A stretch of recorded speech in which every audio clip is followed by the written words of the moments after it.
Ano ang magagawa sa 300 square meters mong lupa? Tara, check natin. May pedestrian access and fence ka sa harap. Kasyang-kasya din ang garden. At 2 sasakyan.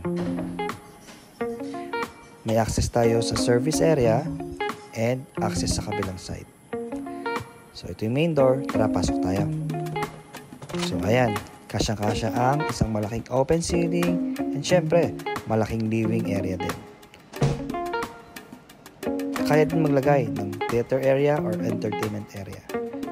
Isang 8-seater na dining table and U-shape na may island na kitchen area. Katabi nito ay outdoor space o lanay. Dito, kaya rin maglagay ng jacuzzi or pool area. May space din tayo para sa mga outdoor furniture para sa tambayan.